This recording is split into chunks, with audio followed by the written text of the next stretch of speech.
Welcome back to my shop. Today I'm going to be starting a project that I've been wanting to do for a long time, but for some reason I just never got around to building this. And it's a steady wrist for my little Nova Comet II lathe.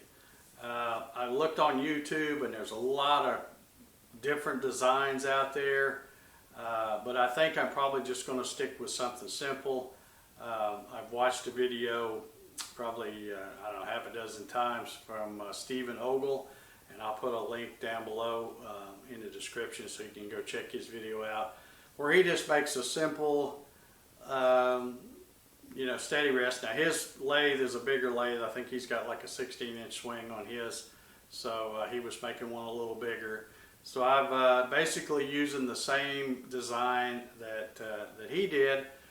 And of course I've scaled it down to where it will work with a 12-inch lathe, and I've drawn it up and I'm going to cut it with my Gatton CNC. So anyway, let's get started making some chips.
Okay, I was going to shoot video of gluing this together, and then I said to myself, nobody likes to watch glue dry. So this is pretty simple, kind of self-explanatory. So if you look at the pieces, you'll be able to figure out how I glued it together, but I'll try to show you here.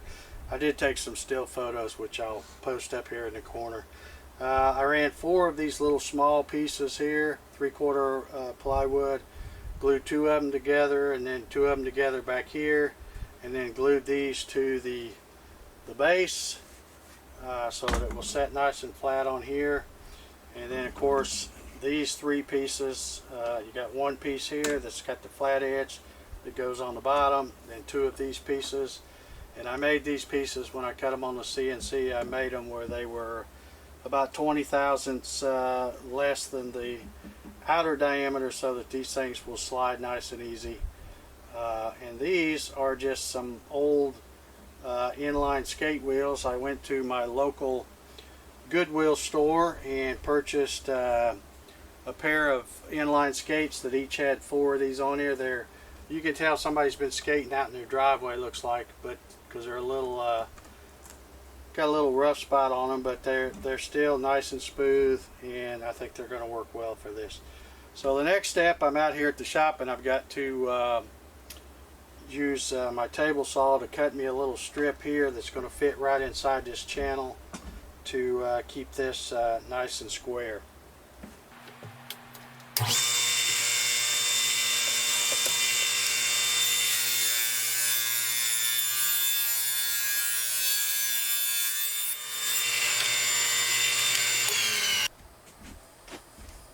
Okay, I took this scrap piece of oak here and kind of put it on the table saw, just snuck up on it so I could fit it where it just fits in there And then I also took it to the bandsaw and did a resaw on it to get it where it's the same thickness as this bed here. So I'm going to cut this off to 4 3/8, which is what this is, and then get it centered up and glued on the bottom of that. Okay, now I've got this piece cut, and I went ahead and drilled the hole in this piece so I'll know where to put the hole in the rest of this when I get the glue dry here. So I'm going to just leave this clamped up, let the glue dry, and we'll be back in a little bit. Okay, I've got this all finished now. I've got my little center block, a guide block I guess you'd call it, to keep it straight, and then I've added this little thing here that you can put it on there and turn it, and it will clamp it to the bed. So we'll just tighten her up here.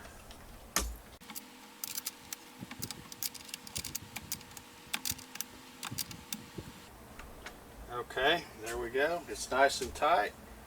Wheels move good. Now I need to see if I can turn something down real quick. It's a little long, and we can test this thing out. Okay, I got this all done, mounted, nice and solid, and I figured, well, you can't just build one, you got to try it out. So I didn't really have anything sitting around long because I haven't turned in a long time. But I took this piece of cedar. It's really raggedy. You can see it's kind of punky and stuff. Got a lot of bug damage and stuff. But I tried to pick a spot right out here after I got all the bark and stuff off of it. And kind of halfway made a spot that's kind of smooth there. And I thought, well, we can try it out. I've got a tenon where I could put my Easy Wood Tools chuck back on and clamp that, and then I put the tailstock on it just to make sure I still had it right in the center, because I've got the little tailstock mark back here on this end. But now that I back this off, let's turn it on and see what happens.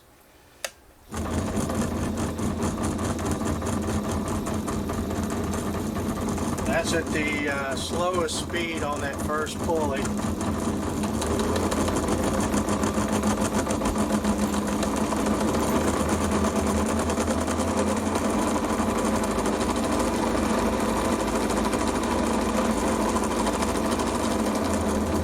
Wide open on the first pulley, which is I can't remember what this thing goes to on the first one. They have the writing on there so small I can't even read it. I'll have to look it up and see what it is. But anyway, it works pretty good. Looks like it's a little bit noisy, but I may need to take these bearings, take these wheels back off, and maybe grease them up a little better. But let me swing the camera around and let you see it from the other end.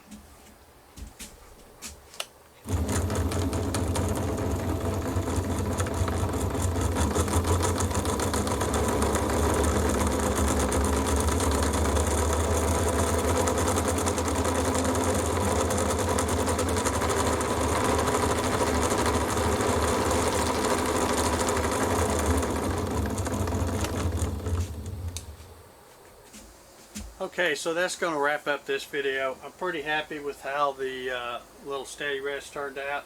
I think it's going to work fine for what little bit of long stuff I'll do on this little bitty lathe. You know, this has only got a 12-inch swing, but I might do a vase or something that's sticking out a little bit. Maybe it'll help with that. And I haven't really turned anything like that, but I wanted to make sure I had a steady rest, because what I have turned that's stuck out a little bit, I know that I'm going to need this if I ever try to do a base or something. But anyway, that's going to wrap it up for this video. I hope you enjoyed it. If you did, please give this video a thumbs up. If you haven't already subscribed to my YouTube channel, please consider doing so. I put out a new video every Saturday morning. And if you want to subscribe, hit the little subscribe button down there. And also hit the little bell so you get the notifications every time I upload a new video. So thanks again for watching. We'll see you next time.